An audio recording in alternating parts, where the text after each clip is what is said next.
Hola, saludos desde la provincia de Gela, en Papúa Nueva Guinea. Me encuentro aquí visitando a los hermanos en una aldea llamada Beloba y quisiera compartir en este momento algo con ustedes sobre la expresión el Hijo del Hombre, un título que el Señor Jesucristo utilizó muchas veces para referirse a sí mismo. Bueno, esta expresión mucha gente la relaciona normalmente con la humanidad del Señor. Tenemos el Hijo de Dios y tenemos el Hijo del Hombre. Pero aunque sí es cierto que Hijo de Hombre nos hace pensar en el milagro tan grande de el Señor Jesucristo siendo Dios, naciendo de una mujer, de una virgen, de forma milagrosa, y llegar a ser un ser humano. El Hijo del Hombre habla de la humanidad de Cristo en ese aspecto. Pero la verdad es que la expresión el Hijo del Hombre va mucho más allá de eso.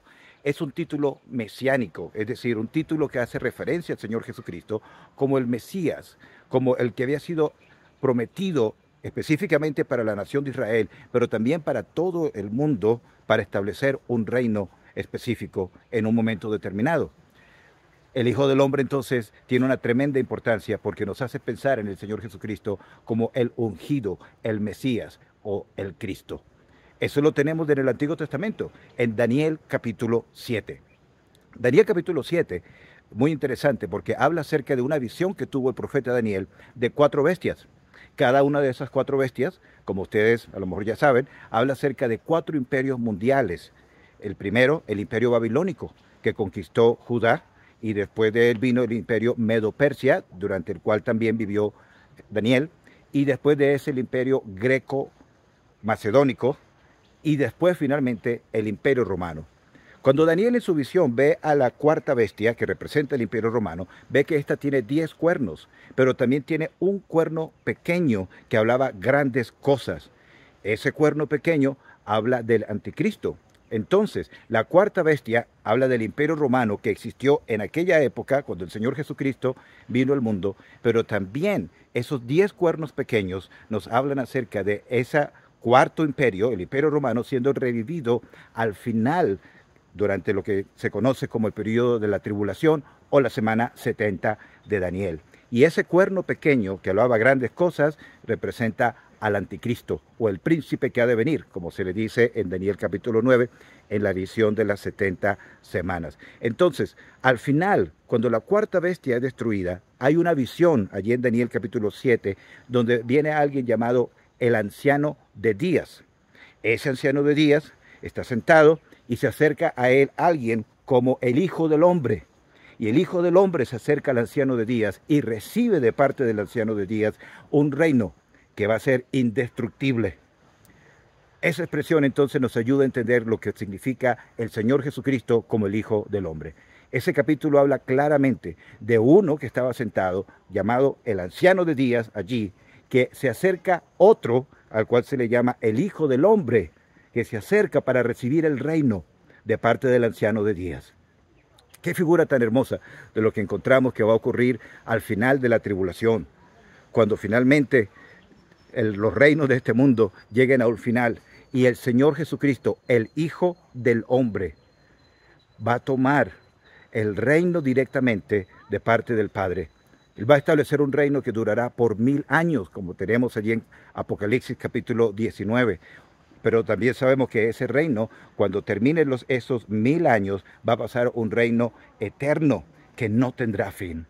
Todas las profecías del Antiguo Testamento, hechas en referencia con David y un descendiente de él que habría de tener un reino eterno, finalmente serán cumplidas en el Señor Jesucristo, que también se le llama en las Escrituras el Hijo de David. Entonces, cuando pensemos en el Señor Jesucristo como el Hijo del Hombre, tenemos que pensar no solamente en su humanidad, sino también como uno que siendo hombre también es Dios manifestado en carne. Y ese es el Señor Jesucristo. Y volviendo al versículo de Juan capítulo 3, versículo 14, que dice, es necesario que el Hijo del Hombre sea levantado. Está hablando de la crucifixión. ¿Y por qué dice que es necesario que el Hijo del Hombre sea levantado, es decir, siendo crucificado? Ustedes saben que eso estaba haciendo referencia a lo que ocurrió con Moisés en el desierto, cuando tuvo que hacer una serpiente de bronce y ser levantada en alto para que todo aquel que mirara a él pudiera sobrevivir. Bueno, eso habla, por supuesto, de la necesidad de la muerte de Jesucristo para darnos salvación, pero además también tiene algo muy importante. Para Jesucristo poder reinar, primero tenía que sufrir. Por eso dice Primera de Pedro, los sufrimientos de Cristo, los sufrimientos del Mesías y la gloria que vendría después de ellos. Primero la cruz y después la corona. Cuando el Señor Jesucristo venga a establecer su reino en este mundo, va a ser algo muy importante, porque no solamente va a hablar acerca del Señor viniendo a reinar, sino viniendo a reinar donde Él fue rechazado.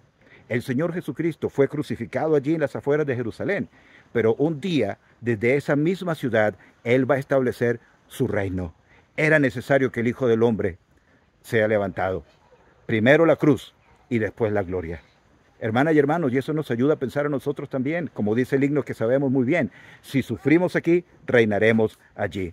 El camino del diablo es lo contrario. Quiere evitar la cruz, evitar la crucifixión, evitar tomar la cruz cada día, evitar todo sufrimiento para ir directamente a recibir poder y gloria y autoridad. Lo que Él le ofreció al Señor Jesucristo en la tentación. Todos estos reinos te daré si postrado me adorares. En otras palabras, establece tu reino recibiéndolo de mí, si me adoras, sin tener que pasar por la crucifixión. Hermanos, el Señor nos ayuda a pensar en esa expresión tan maravillosa, el Hijo del Hombre.